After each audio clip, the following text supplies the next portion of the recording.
ஊடகங்கள் அப்படிங்கிறது ஏதோ ஒரு கட்சியின் ஊடகமாக அல்லது ஒரு கட்சியுடைய ஆதரவு ஊடகமாக மாறி போனதை நம்ம பார்க்குறோம். நீங்கள் பத்திரிகையாளரை கூப்பிட்டா ஒரு பத்திரிகையாளர் அந்த பத்திரிகை தர்மத்தோட கேள்விகளை கேட்கறது இல்லை, இவர் சார்ந்த கட்சியின் அல்லது இவருடைய அலுவலகத்தில் அறிவுறுத்திய மாதிரியான கேள்விகளை கேட்கறதெல்லாம் நம்ம பார்க்குறோம்.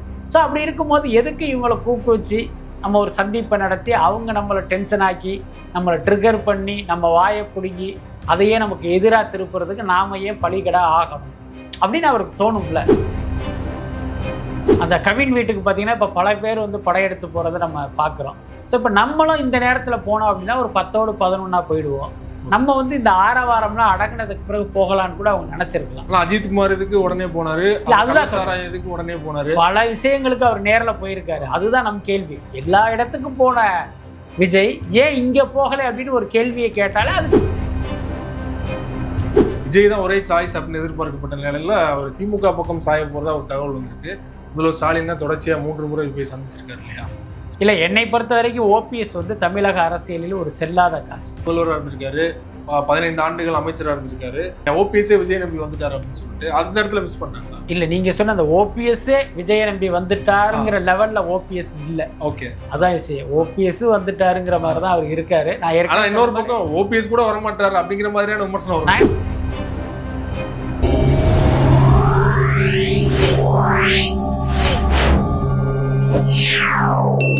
நேயர்களுக்கு வணக்கம். இன்றைக்கு நம்மோடு நேர்காணலுக்காக சினிமா விமர்சகர் வலைப்பேச்சு பிஸ்மி அவர்கள் நம்மோடு இணைந்திருக்கிறார். அவரோடு பேசலாம். வணக்கம் சார். வணக்கம். விஜய் அவர்களுடைய மாநாடு இது நடைபெற இருக்குது இல்லையா? ஏன்னா விழுப்புரம் மாநாட்டில் பார்த்தீங்கன்னா 10 லட்சம் பேருக்கு மேலே கூடினாங்க.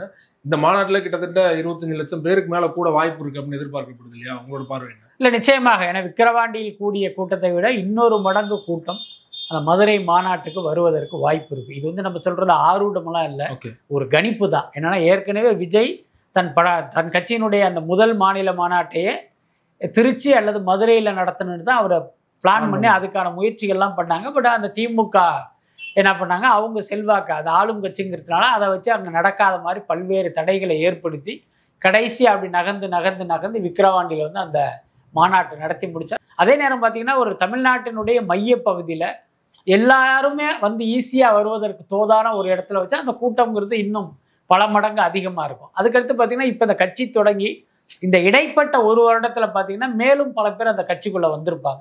ஸோ அந்த அடிப்படையில் மதுரை மாநாடுங்கிறது ஒரு பெரிய கூட்டத்தை நம்ம அங்கே எதிர்பார்க்கலாம். மதுரை மாநாட்டுக்கு அப்புறமா பார்த்தீங்கன்னா விஜய் அவர்கள் நடைபயணம் போகிறதா ஒரு தகவல் வருது. நேரட்டாக போய் மக்களை சந்திக்க போகிறதா ஒரு தகவல் வருது. அது வீரியமாக இறங்குவார் நினைக்கிறீங்களா மாநாட்டுக்கு அப்புறமா? அதான் அவர் ஏற்கனவே சொல்லிட்டாரு. மாநாடு முடிந்த பிறகு அவர் தமிழகம் தழுவிய ஒரு சுற்றுப்பயணம் 2 கட்ட சுற்றுப்பயணம் அப்படிதான் நான் கேள்விப்பட்டேன். என்னன்னா சில மாவட்டங்களை உள்ளடக்கி ஒரு பயணம், அப்புறம் ஒரு பிரேக்கு, அதுக்கப்புறம் எஞ்சிய மாவட்டங்களுக்குங்கிற மாதிரி பிளான் பண்ணியிருக்காங்க. அதோட அர்த்தம் என்னன்னா ஒவ்வொரு ஊர்லையும் போய் ஒரு பொதுக்கூட்டம் போட்டு பேசுகிற மாதிரியான திட்டம் இருப்பதா எனக்கு தெரியல. இந்த ஒரு பிரச்சார வேன் நகரின் முக்கிய பகுதிகளில் மக்கள் கூடுகிற இடத்துல ஒரு சின்ன ஸ்பீச் அப்படிங்கிற மாதிரி தான் அவர் பிளான் பண்ணியிருக்காரு. பத்திரிகையாளர்களை சந்திக்கல அப்படிங்கிறது தான் ஒரு பெரிய விமர்சனமாக இன்ன வரைக்கும் வைக்கப்படுது இல்லையா? ஸோ மாநாட்டுக்கு அப்புறமாவது ஒரு நேர்காணல் கொடுப்பாரா, பத்திரிகையாளர் சந்திப்பாரா? அதாவது பத்திரிகையாளர்களை ஒரு அரசியல் கட்சியின் தலைவர் சந்திக்கணுங்கிறது மிக முக்கியமான விஷயம் தான். அதுல மாற்றம் இல்லை. அதே நேரம் இன்றைய சூழல்ல நீங்கள் பத்திரிகையாளர்களை சந்திக்காமல் அவர்கள் மூலமாக செய்திகளை சொல்லாமல் நேரடியாகவே மக்களோட கம்யூனிகேட் பண்ற அளவுக்கு இன்னைக்கு ஊடகங்கள் மாறி போச்சு. சமூக ஊடகங்கள் வந்த பிறகு இப்ப நம்மை போன்ற ஊடகங்கள்லாம் தேவையில்லைங்கிற ஒரு நிலைமை வந்துருச்சு. அதுதான் ஃபேக்ட். அப்படி இருக்கும்போது அவருடைய ட்விட்டர் பக்கத்தில் போட்டால் அதை எடுத்து எல்லா சேனல்களும் நேரலையிலேயே ஒளிபரப்புவதற்கு தயாராக இருக்கும்போது எதுக்கு நீங்கள் ஒரு பத்திரிகையாளர் சந்திப்பை நடத்தணும்? அதுக்கப்புறம் இன்னைக்கு பார்த்தீங்கன்னா ஊடகங்கள் அப்படிங்கிறது ஏதோ ஒரு கட்சியின் ஊடகமாக அல்லது ஒரு கட்சியுடைய ஆதரவு ஊடகமாக மாறி போனதை நம்ம பார்க்குறோம். நீங்கள் பத்திரிகையாளரை கூப்பிட்டா ஒரு பத்திரிகையாளர் அந்த பத்திரிகை தர்மத்தோட கேள்விகளை கேட்கறது இல்லை, இவர் சார்ந்த கட்சியின் அல்லது இவருடைய அலுவலகத்தில் அறிவுறுத்திய மாதிரியான கேள்விகளை கேட்கறதெல்லாம் நம்ம பார்க்குறோம். ஸோ அப்படி இருக்கும்போது எதுக்கு இவங்களை கூப்பிட்டு வச்சு நம்ம ஒரு சந்திப்பை நடத்தி அவங்க நம்மளை டென்ஷன் ஆக்கி நம்மளை ட்ரிகர் பண்ணி நம்ம வாயை பிடுங்கி அதையே நமக்கு எதிராக திருப்புறதுக்கு நாம ஏன் பலிகடா ஆகணும் அப்படின்னு அவருக்கு தோணும்ல. ஸோ அதன் காரணமாக கூட அந்த சந்திப்பு வேணான்னு அவர் முடிவு பண்ணியிருப்பாருன்னு தான் நான் நினைக்கிறேன். குறிப்பாக கவின் ஆணவ படுகொலை சமீபத்தில் நடைபெற்றது. திமுகலேருந்து கூட அமைச்சர் நேரு போனார், கனிமொழி போனாங்க, அதிமுக இருக்கிற அங்கே லோக்கல் தலைவர்லாம் போனாங்க. ஆனால் தாவேகா சார்பாக பார்த்தீங்கன்னா ஃபர்ஸ்ட் அறிக்கை கூட வெளியிடல, விஜய் இதை பற்றி பேசல. விமர்சனம் ஆனதுக்கு அப்புறம் தான் ஆதவர்ஜுனா அறிக்கை வெளியிட்டார் நினைக்கிறேன். அவங்களுக்கு இருக்கிற அதே நெருக்கடி, ஒரு இடைநிலை ஜாதி வாக்குகள் வந்து கிடைக்காம போயிடும் அப்படிங்கிற அச்சம் விஜய்க்கு இருக்கா?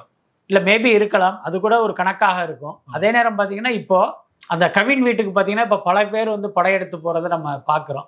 ஸோ இப்ப நம்மளும் இந்த நேரத்துல போனோம் அப்படின்னா ஒரு 10ஓடு 11 போயிடுவோம்.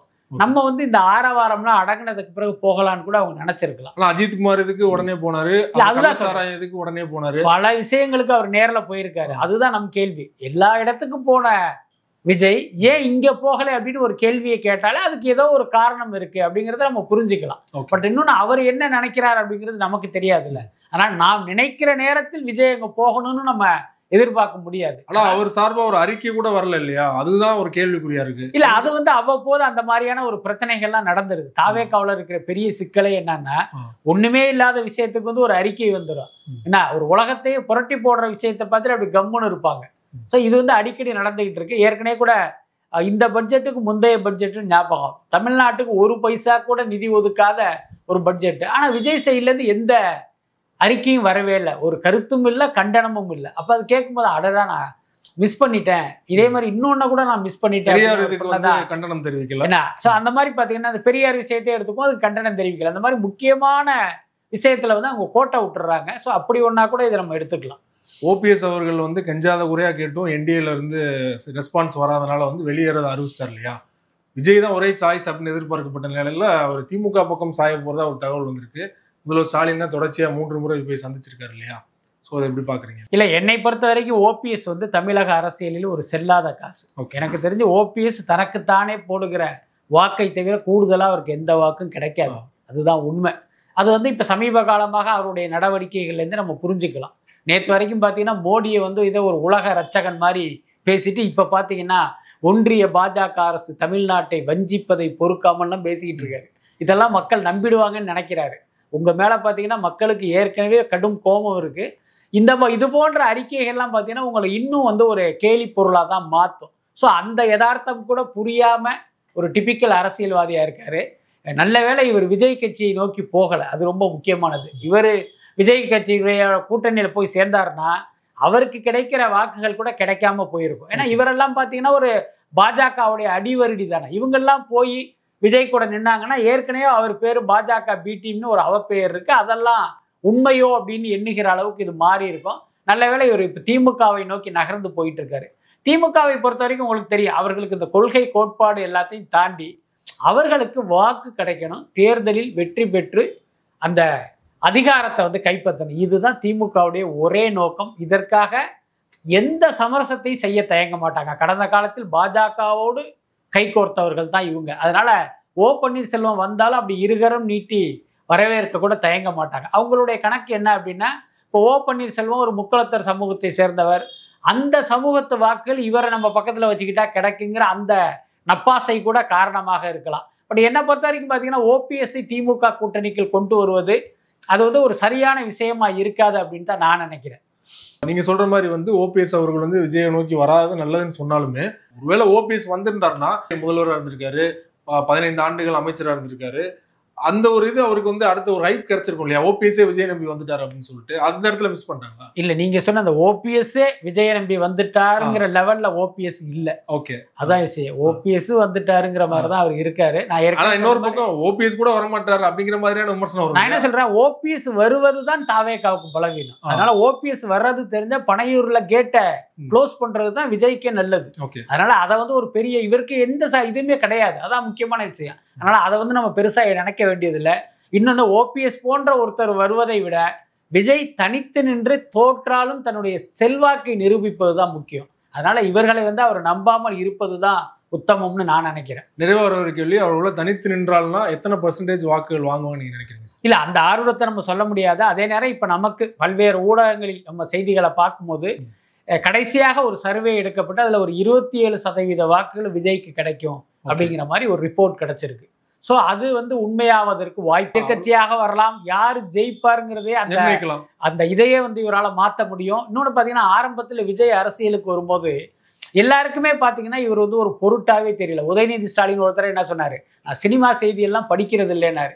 ஸோ அந்த அளவுக்கு தான் வந்து இவரை பார்த்தாங்க. ஆனால் எப்பயுமே நடிகர்களுக்கு வந்து ஒரு பெரிய ஈர்ப்பு மக்கள்கிட்ட இருக்கும். அது சரியா தவறாங்கிற டிபேட் தனி. ஆனா ஒரு நடிகர் ரோட்ல போனாலே ஒரு ஆயிரக்கணக்கான லட்சக்கணக்கான பேர் கூடுகிற நிலைமை இன்னமும் இருக்கு. அது விஜய் போன்றவர்களுக்கு ஒரு சாதகமான அம்சம். அதுதான் இன்றைக்கு அவருக்கு ஒரு பெரிய செல்வாக்கு இருப்பதாக ஒரு அறிக்கையை காட்டுது. என்னங்கிறத நம்ம பொறுத்தது தான் பார்க்கணும். மிக்க நன்றி சார். ரொம்ப நன்றி.